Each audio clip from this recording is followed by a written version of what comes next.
आता नवीन मोटर वाहन दंड कायदा लागू झाला आहे. या कायद्यानुसार वाहतुकीचे नियम तोडल्यास दंडाची रक्कम पूर्वीपेक्षा 10 पटीने वाढवण्यात आली आहे.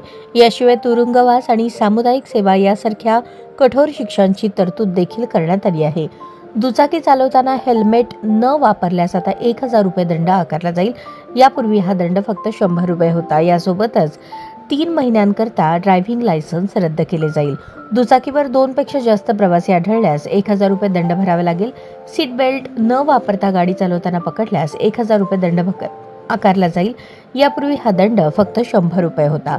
सिग्नल तोडल्यास आता 5,000 रुपये दंड भरावा लागेल. यापूर्वी हा दंड 500 रुपये होता. वाहन चालवताना फोनवर बोलताना आढळल्यास 5,000 रुपये दंड आकारला जाईल. यापूर्वी हा दंड 500 रुपये होता. निर्धारित वेग मर्यादा ओलांडल्यास किंवा धोकादायक पद्धतीने गाडी चालवल्यास 5,000 रुपये दंड आकारला जाईल. मद्यपान करून वाहन चालवताना आढळल्यास 10,000 रुपये दंड आणि 6 महिन्यांचा तुरुंगवास होऊ शकतो. दुसऱ्यांदा असे करताना आढळल्यास दंड 15,000 रुपये किंवा 2 वर्षांचा तुरुंगवास होऊ शकतो. रुग्णवाहिका किंवा इतर आपत्कालीन सेवांचा मार्ग अडवल्यास 10,000 रुपये दंड भरावा लागेल. ड्रायव्हिंग लायसन्स नसताना वाहन चालवताना आढळल्यास 5,000 रुपये दंड आकारला जाईल. यापूर्वी हा दंड 500 रुपये होता.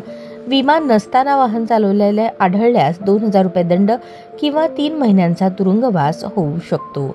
18 वर्षांखालील मुलांना वाहन चालवताना आढळल्यास 25,000 रुपये दंड आणि 3 वर्षांचा तुरुंगवास होऊ शकतो. यासोबतच वाहनाची नोंदणी 1 वर्षाकरता रद्द केली जाईल आणि 25 वर्षांपर्यंत ड्रायव्हिंग लायसन्स मिळणार नाही. नवीन मोटर वाहन दंड कायद्यानुसार वाहतुकीचे नियम पाळणे अत्यंत गंभीर आहे.